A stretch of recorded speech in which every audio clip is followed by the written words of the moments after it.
सुप्रभात बच्चों, आप सब लोग कैसे हैं। ईश्वर से प्रार्थना करती हूँ कि आप सभी लोग स्वस्थ और सुरक्षित होंगे और घर में पढ़ाई भी कर रहे होंगे। प्यारे बच्चों, आज हम लोग हिंदी साहित्य में पाठ 16 अंतरिक्ष का उपहार पाठ का आदर्श पाठ करेंगे। मेरे साथ आप लोग भी पाठ 16 अंतरिक्ष का उपहार पेज नंबर 131 खोलिए। विज्ञान के निरंतर विकास ने मनुष्य को सुविधाभोगी बना दिया है। उसकी पहुंच अंतरिक्ष में अन्य ग्रहों तक हो गई है। आने वाले समय में अन्य ग्रहों के प्राणियों के साथ उसका संवाद भी प्रारंभ हो जाएगा। वैज्ञानिक उपकरणों पर निर्भर मनुष्य का जीवन इतना कठिन हो गया है कि कुछ समय के लिए उन सुविधाओं के ठप पड़ जाने पर उसका दम घुटने लगता है। वह उनके लिए बेचैन हो उठता है। यह काल्पनिक विज्ञान कथा भविष्य के उस जीवन का एक चित्र प्रस्तुत करती है जब मनुष्य का जीवन सब प्रकार से मशीनी हो जाएगा। तो आइए पढ़ते हैं पाठ 16 अंतरिक्ष का उपहार। टीवी पर मनोरंजक कार्यक्रम जारी था।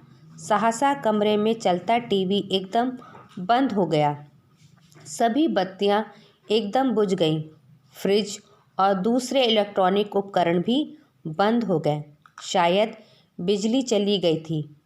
अरे, बिजली कैसे चली गई? ईशान बुदबुदाया। ईशान के जीवन में ऐसा पहली बार हुआ जब उसने होश संभाला था। उसने बिजली गायब होते कभी नहीं देखी। बिजली की आपूर्ति बराबर बनी रहती थी और उपकरण हमेशा काम करते रहते थे। दरअसल दुनिया ने बहुत प्रगति कर ली थी। विज्ञान बहुत तरक्की कर चुका था। वैज्ञानिकों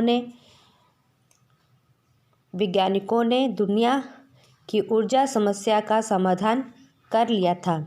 सभी देशों के छोटे बड़े शहरों, गांव और कस्बों में इंजीनियरों ने परमाणु ऊर्जा से चलने वाले न्यूक्लियर जनरेटर स्थापित कर दिए थे। अब रात के समय क्या शहर और क्या गांव दिन के उजाले जैसी रोशनी से जगमगाते रहते थे। लेकिन उस दिन तो गजब हो गया। बिजली की आपूर्ति एकाएक भंग होने से केवल ईशान की टीवी ही बंद नहीं हुआ, बल्कि शहर भर में बिजली के सभी उपकरण बंद हो गए। दरअसल शहर का परमाणु बिजली घर ही ठप हो गया था। सभी लोग बिजली के इतने अभ्यस्त हो चुके थे कि उस दिन एकाएक आपूर्ति ठप होने से उन्हें अजीब सी बेचैनी होने लगी। लेकिन समूची दुनिया में यही हालात। सभी लोग बिजली के इतने अभ्यस्त हो चुके थे कि उस दिन एकाएक आपूर्ति ठप होने से उन्हें अजीब सी बेचैनी होने लगी। लेकिन समूची दुनिया में यही हाल था। बिजली की आपूर्ति केवल एक शहर में नहीं बल्कि सारी दुनिया में एक साथ भंग हुई थी। नतीजा यह हुआ कि सारी गतिविधियां एकदम ठप हो गईं। पटरियों पर दौड़ती मेगा ट्रेन खड़ी हो गई। रनवे पर विमान जहां के तहां खड़े रह गए। अंतरिक्ष में उड़ान भरने के लिए तैयार खड़े यान लॉन्चिंग पैड पर खड़े ही रहे। कंप्यूटरों ने काम करना बंद कर दिया। दूरसंचार भी ठप हो गया। अंतरिक्ष में घूम रहे उपग्रहों से संकेत मिलने बंद हो गए। सड़कों और चौराहों पर लगी बत्तियां तो कब की गुल हो चुकी थी। आधी से ज़्यादा दुनिया अंधेरे में डूब गई थी। शीघ्र ही वैज्ञानिकों और इंजीनियरों की टीम पड़ताल में जुट गई। न्यूयॉर्क में स्थापित दैत्याकार न्यूक्लियर ग्रिड में खराबी आने के कारण इससे जुड़े दुनिया भर के परमाणु बिजली घर ठप हो गए थे। लेकिन यह खराबी क्या थी, यह जानने में वैज्ञानिकों की टीम जुटी थी। वैज्ञानिकों की टीम कई दिन जुटी रही, लेकिन खराबी का पता न चल सका। केंद्रीय न्यूक्लियर ग्रिड के सभी यंत्र दुरुस्त थे, सभी सर्किट भी ठीक काम कर रहे थे, तो भी ग्रिड ठप पड़ा था और बिजली बिल्कुल नहीं आ रही थी। वैज्ञानिक हैरान और परेशान थे। तमाम माथापच्ची और बारीकी से जांच पड़ताल के बावजूद वैज्ञानिकों को ग्रिड दोबारा चालू करने और बिजली की आपूर्ति शुरू करने में कोई सफलता नहीं मिल सकी। दुनिया के सामने विकट समस्या थी। समाधान के लिए जल्द ही दुनिया के सभी वैज्ञानिकों की एक सभा का आयोजन नई दिल्ली में किया जाना तय किया गया। बिजली गायब हुए कई दिन बीत चुके थे। देश में आपातकालीन स्थिति की घोषणा कर दी गई थी। स्कूल कॉलेज अस्थायी रूप से बंद करा दिए गए थे। आबादी बढ़ने के कारण शहरों में ज़्यादा जगह नहीं रह गई थी और खेल के मैदान भी ना के बराबर थे। अब पुराने समय की तरह बच्चे मैदानों या पार्कों में क्रिकेट या फुटबॉल जैसे गेम खेलकर अपना मन नहीं बहला सकते।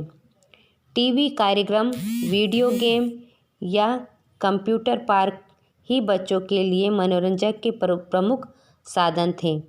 लेकिन बिजली ना होने के कारण कंप्यूटर पार्क भी ठप पड़ा था। टीवी, वीडियो गेम या दूसरे इलेक्ट्रॉनिक खेल तो पहले ही बेकार हो चुके थे। किताबें पढ़कर भी आखिर कितना वक्त काटा जा सकता था। ईशान घर में पड़े पड़े उकता चुका था। वह सोफे पर बैठा टीवी स्क्रीन को यूं ही ताकने लगा। सहसा चमत्कार ही हो गया। टीवी स्क्रीन एकदम जगमगाने लगी। ईशान एकदम उछल ही पड़ा। लगता है वैज्ञानिकों ने खराबी पता लगाकर परमाणु बिजली घरों को चालू कर दिया है। लेकिन ऐसा नहीं था। सभी इलेक्ट्रॉनिक उपकरण पहले की तरह बेजान थे। ईशान सोचने लगा, यदि सचमुच बिजली की आपूर्ति शुरू होती तो टीवी के अलावा बाकी उपकरण भी काम करते। तो टीवी चालू हुआ, क्या रहस्य है यह? वह अविश्वासपूर्वक टीवी को घूरने लगा। स्क्रीन पर कोई अजीबोगरीब आकृति उभर रही थी। यह अंतरिक्ष का कोई अज्ञात और बुद्धिमान प्राणी प्रतीत हो रहा था। उसकी शक्ल कुछ डरावनी थी। ईशान ने चाहा कि वह टीवी बंद कर दे, लेकिन वह अपनी जगह से उठ ना सका। मैं एडोमीटा का वासी हूँ। मुझे धरती की समस्या मालूम है। तुम्हारे बिजली घरों की ऊर्जा अंतरिक्ष में जा रही है।